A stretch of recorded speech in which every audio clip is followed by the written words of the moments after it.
Hello everyone, welcome back my mini blogs. দিনটা ছিল 17ই June আর একটা পার্টি মেকআপ ছিল বলে সকাল সকাল রেডি হয়ে নিয়েছি। আর বাড়ির কাছে আমার কাজ থাকলে আমি আমার গাড়ি নিয়েই যাই।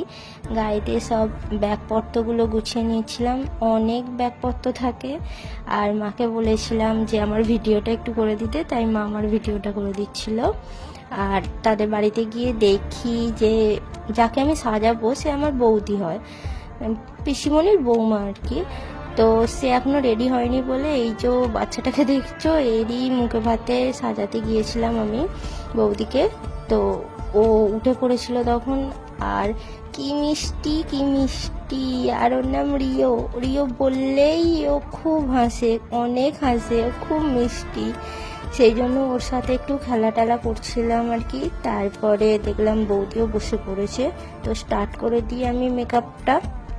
তো বৌদির বুকিং ছিল একটা স্পেশাল পার্টি মেকআপে, তো এখানে আমি মেকআপটা শুরু করে দিয়েছি। প্রথমে একটা টোনার লাগিয়ে তারপর ম্যাজিক ড্রপ ইউজ করে নিয়েছিলাম, তারপর একটা ময়েশ্চারাইজার ইউজ করেছিলাম পিএসসির। তো বৌদির মুখটাতে বেশি পিগমেন্টেশন ছিল না, তা সত্ত্বেও আমি একটু হালকা করে কারেক্টিং করে নিয়েছিলাম। তারপর হালকা করে একটু বেসও করে নিলাম, কারণ গরমকাল এখন বেশি চড়া মেকআপ ভালো লাগে না। আর বৌদি বলেছিল যে স্যাটেল সিম্পল একটা লুক চাই, সেই কথাটা মাথায় রেখে পুরো মেকআপটাই আমি করি।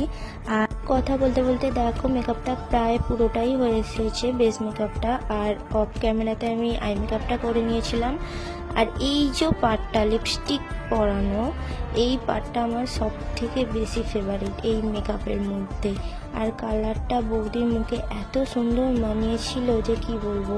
আর এই যে হলো ফুল লুক। তোমরা আমাকে অবশ্যই অবশ্যই জানিও তোমাদের এই লুকটা কিরকম লাগলো। আর যদি ভালো লাগে তাহলে আমার পেজটাকে ফলো করে দিও। আর লাস্টে আমারও নিমন্ত্রণ ছিল বলে আমিও গিয়েছিলাম, ঘেমে নিয়ে চান করে অনেক দেরিতে গিয়েছিলাম। তো আমাকেও কিরকম লাগছে তোমরা জানিও। আবার দেখা হবে অন্য কোনো মিনি ব্লগে। টাটা।